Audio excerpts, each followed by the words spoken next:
The most interesting thing about sailing on this ship is there's always some new thing to investigate or some new problem to help surmount. There's always new people to meet. The scientists are universally a very smart bunch of people, and they're always interesting because it's an international group. It's a people watcher's paradise. Core on deck, core on deck.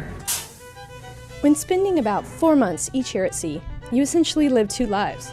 The life for a technician working for the International Ocean Discovery Program on board the drillship JOIDES Resolution involves hard hats, safety glasses, and the willingness to get pretty grubby. Call me a mud monkey for nothing.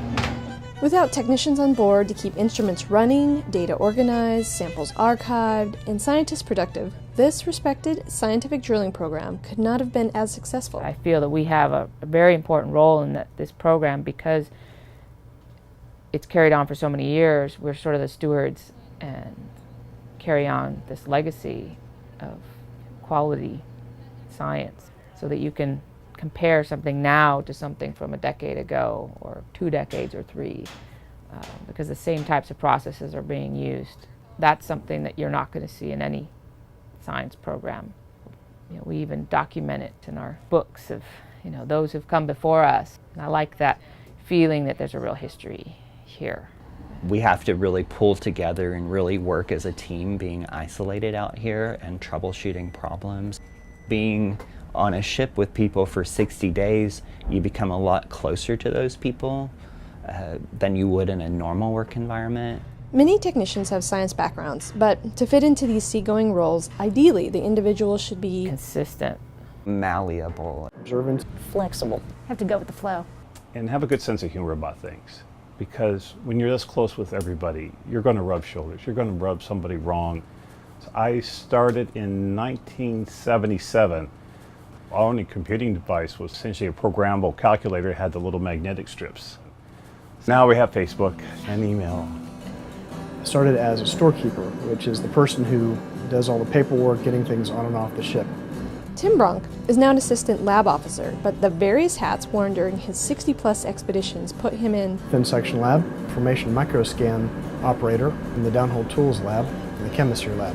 All the science out here is interesting because it all goes together. I like that part of seeing each data set come in and then seeing how it all fits into one piece and tells a story. The hardest part is waking up to an alarm clock every single day for the same schedule every single day. It's not all science all the time. There's special days to celebrate, morale to boost, music to play. My cat loves that one because it's like a high pitch, so she like rubbing it. Anything to keep people on an even keel. Got to be careful about this food, 30 seconds left. Come on, to the gym and fit in your pants when you leave.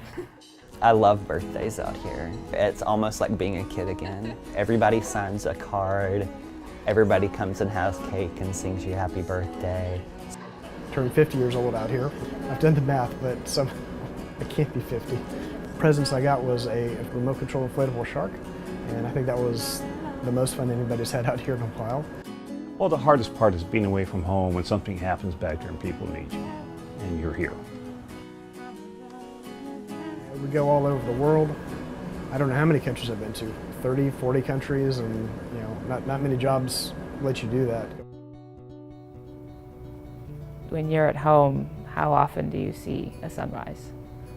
Out here you can see 2 months worth of sunrises.